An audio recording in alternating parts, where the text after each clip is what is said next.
One minute, everything in our world is okay, and the next minute, it's not. Someone that we know and love is gone, suddenly taken from this earth without warning, unexpectedly. We are left in shock and with emotional upheaval.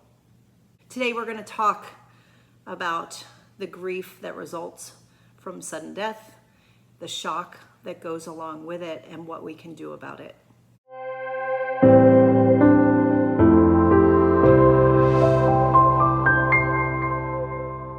Welcome back to Grief Inspired. My name is Catherine McNulty, and today we're going to talk about the shock of sudden death and when suddenly someone is taken from this world. And something recently happened in my life. I was speaking with a very good friend of mine, and he was commenting that he hadn't heard from a friend of his, that they typically had text communication, not every day, but at least weekly, and he hadn't heard from her. The woman was in her early 50s. She was young, healthy. They were actually in the triathlon club together. So she was a swimmer. She could swim in open waters. She was a runner. She would run long distances, and she was a biker, a cyclist. And they would often go on the weekends and ride. And he was the person who went with her, and she would push him to do more. And so he was telling me about her and that he hadn't heard from her. And we kind of said, well, maybe you should go and check on her. And he had always met her, but he didn't know exactly where she lived because he hadn't been to her home. They always met up to do rides and things. So he couldn't physically go. And then suddenly they were in a group on Facebook for the triathlon club, and someone posted about 4 or 5 days later that she had passed on and that they had found her in her home by herself. They don't know exactly what happened. And of course, he was devastated. He called me. He actually just sent me a text and said she died. And I said, oh my gosh, what happened? Who? And so he called me and explained that it was this person that he had known for a long time. And everyone is in shock.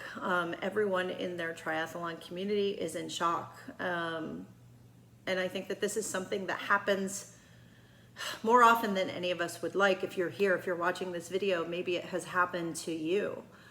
And there's a shock response to this type of loss. And I think in many ways, this loss can be really difficult because of that unexpected nature, because sometimes it happens with people who are otherwise very healthy.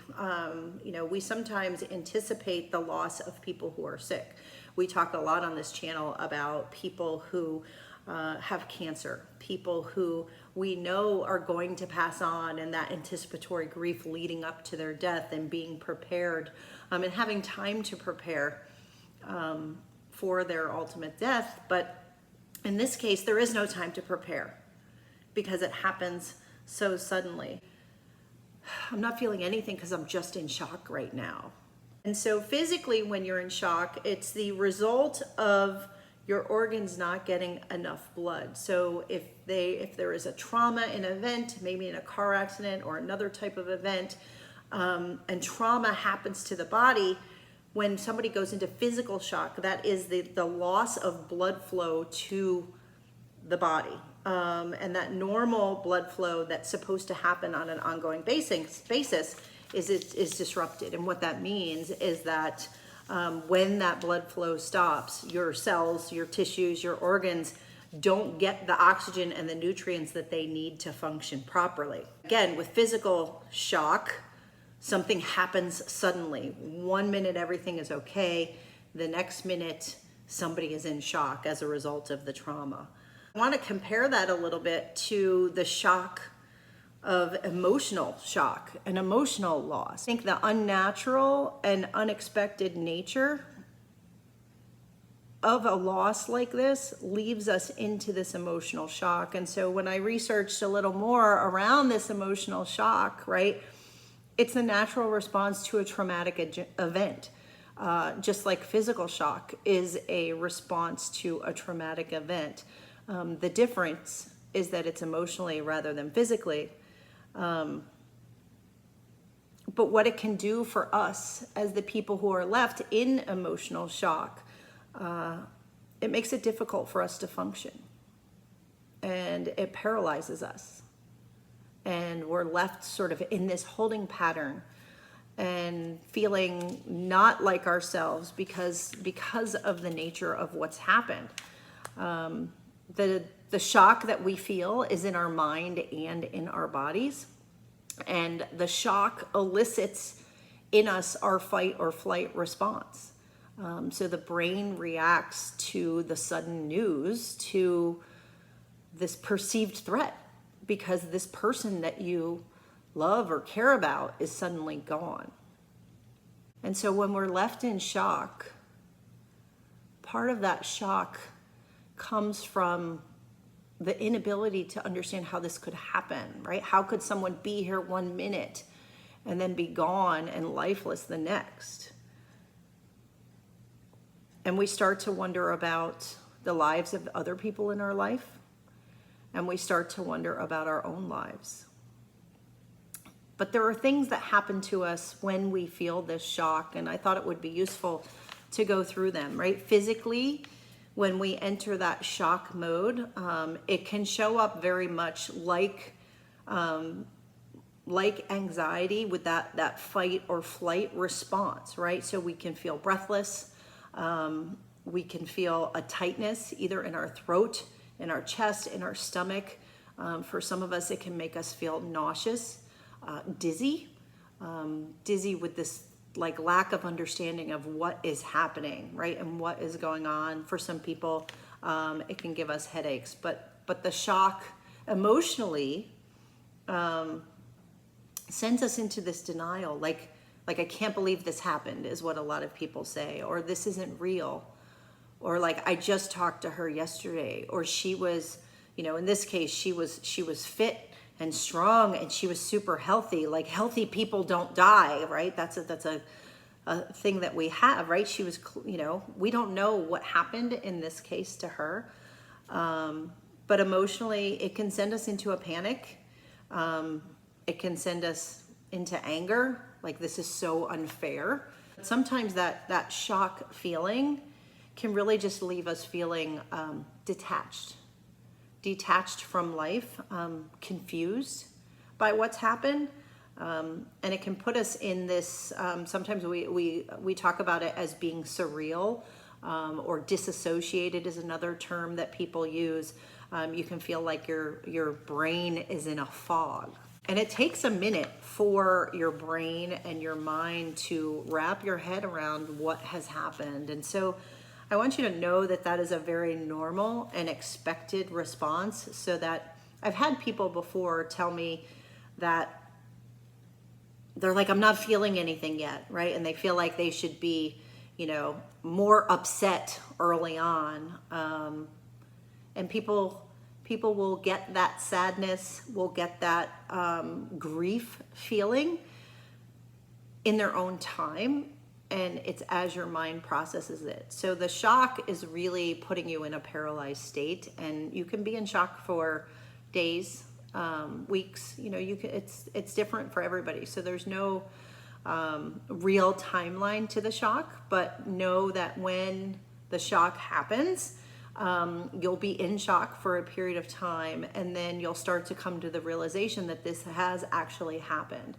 And you will move forward in the grief response, and a lot of people will go to just sheer sadness to start. Sudden death, unexpected death, is really difficult because it reminds us of the fragility of our own life and the life of the people that we love. And I think we all tend to remain shocked that these things happen, when the reality is that these things do happen all of the time. We just don't hear about it.